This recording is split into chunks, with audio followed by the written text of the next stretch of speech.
You're watching Minnesota Vikings Now by Chat Sports. I am Tom Downey. Here's what's coming up on today's show. Could the Vikings re-sign Anthony Barr despite not big needs at the linebacker position? We've mocked Derek Stingley repeatedly to Minnesota, but is he actually going to be on the board for them in round one? Jaylen Twyman, the former Pitt Panther draft pick by Minnesota, it appears he is back after some gunshot wounds he suffered last year. And could the Vikings trade down in the first round to acquire more draft capital? All of that's coming up on today's show. But first, if you haven't already, please subscribe. It's very simple here at Chat Sports. It is a meritocracy, a competition. The more subscribers that we have for any channel, the more videos you guys get. We're past 3,000. Let's get to 4,000 here. Hit that big red button right now. As promised, starting with Anthony Barr. Now, Barr, of course, spent all 8 years of his career with the Minnesota Vikings. When Minnesota went out and signed Zadarius Smith, when they went out and signed Jordan Hicks, it seemed like, okay, Barr's time is done. Well, he remains unsigned, arguably one of the best free agents who has yet to find a new destination. Injuries are a problem. He's been banged up a lot the past couple of seasons. Really hasn't been fully healthy for 4 or 5 years now at this point. And Purple PTSD wondered, well, could you bring him back? His production last year, even missing a couple of games, was still solid. Bunch of pass breakups, tackles for loss, sacks, 72 tackles in total. My concern is beyond just the injury stuff. How does he fit together with this Vikings current defense? And is he okay with being a backup? Because Anthony Barr right now is not going to start if he were to re-sign with the Minnesota Vikings. My guess, given how competitive NFL athletes are, he wants to start. You could try Anthony Barr as an outside linebacker, that edge rusher role, make him edge 3 behind Danielle Hunter and Zadarius Smith, which is what the Jets were going to do way back when they agreed to a deal with Barr, and then he flipped and changed his mind and ended up sticking around in Minnesota. But I don't know if he's bursty enough to be that stand-up edge, despite doing it at points in his college career and NFL career. Then an inside linebacker. They've got bodies. Troy Dye, Chaz Surratt were day 2, day 3 picks last year for Minnesota. They signed Jordan Lynch. So in a bubble, yes, of course, I'm okay with bringing back a player who could be hypothetically a cheap 1-year contract. But I think Barr's side of it doesn't quite fit. Does he really want to not play and risk future earnings? I don't think that's a likely outcome. But what do you guys think? Would you re-sign Anthony Barr? I'm going to make this question the pinned comment on today's video. So if the ad break comes here on YouTube, take advantage of it. Type in Y for yes or N for no. Coming up here in a little bit, there are some very major and intriguing Minnesota Vikings draft rumors with the NFL draft just days away now. But first, we're going to talk about LSU cornerback Derek Stingley. Derek Stingley had his pro day recently, and he, as I want to remind everybody, as expected, impressed at the pro day. Stingley, who we've talked about before on this show, has the traits to be an elite number 1 corner. However, he hasn't played much the past 2 years, and the immediate, I'll call it draft Twitter, draft media buzz was, well, he should go top 10. And I actually have issues with that, because we knew going into his pro day, Derek Stingley, awesome athlete.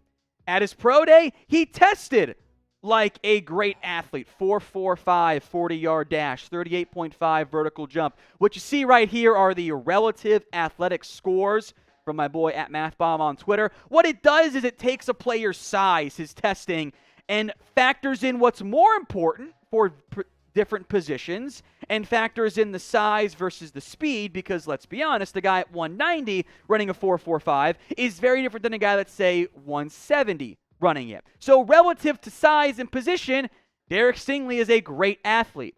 But we knew that already. There was nothing that Derek Stingley showed at his pro day that we didn't already anticipate. We know what he can do on the football field. His freshman year, SEC, LSU, awesome. 6 interceptions, 16 pass breakups. Had he been draft eligible that year, which of course he was not close to it, he probably would have been cornerback 1 because that was his first year playing college football. Look how good he was. The reason why he might be on the board now at number 12, is because he hasn't played that much the past 2 years. The production has dipped. 0 interceptions, 5 pass breakups. He's been banged up. It's a matter of which Stingley do you get on the field from an health and some effort question mark perspectives, and is that worth the risk? So there shouldn't have been any change in the Derek Stingley narrative just by him being a great athlete.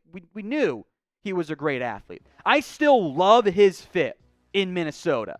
I think he needs a big brother type to help show him, to help guide him. Patrick Peterson, who of course also went to LSU, is perfect for that.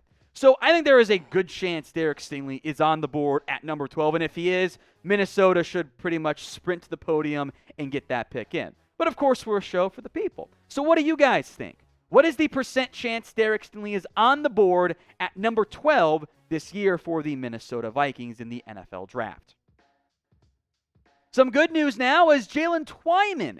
Well, it seems like he's going to be able to make his return to the NFL.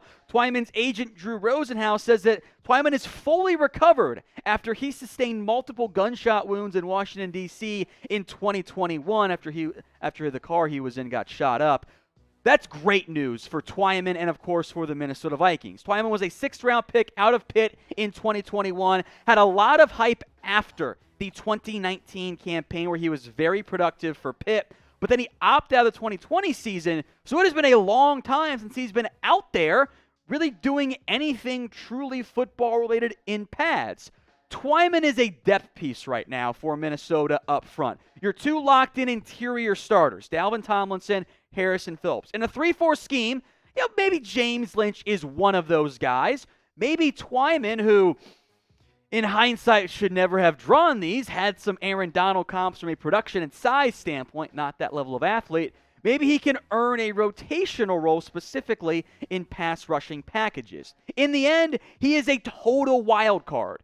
Didn't play last year. Didn't play in 2020. We have no idea what type of player he'll be after being away from football for so long. Hopefully he's able to make an impact. But in terms of the later round guys that are worth watching once we get to training camp in the preseason, he absolutely is a big one to keep an eye out for.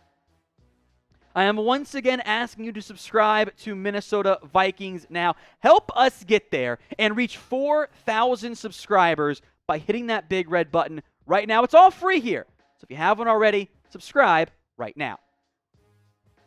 Here's a juicy trade/draft rumor for you guys. Could the Minnesota Vikings move down in the first round of this year's draft? A bunch of different draft insiders and analysts have said, the Vikings are a prime trade down candidate, of course, depending on how the board falls. And given some of the teams behind them, other teams could be trying to jump up ahead of teams like the Texans, for example. The Vikings right now have the number 12 overall pick. The new regime is starting to slowly but surely rebuild the roster in their image with what they want to do for head coach Kevin O'Connell. And specifically, if some quarterbacks or receivers are still on the board, with the way it could fall, there could be several teams trying to jump up. So some hypothetical trade down partners. If the Saints covet a particular left tackle, they would want to jump the Texans. Receiver fits that mold too. Maybe they want to go get a quarterback like the Pittsburgh Steelers could.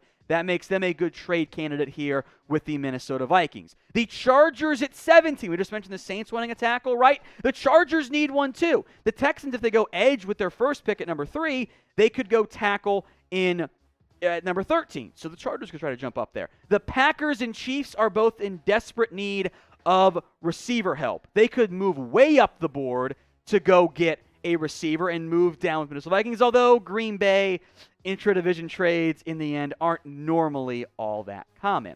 So when it comes to the Vikings' plans in round 1, what would you guys prefer to do? Would you want to trade down in the first round or stand pat, take the best player on your board? Let me know right now in the comments section. Type in T for trade, or you can type in S for stay.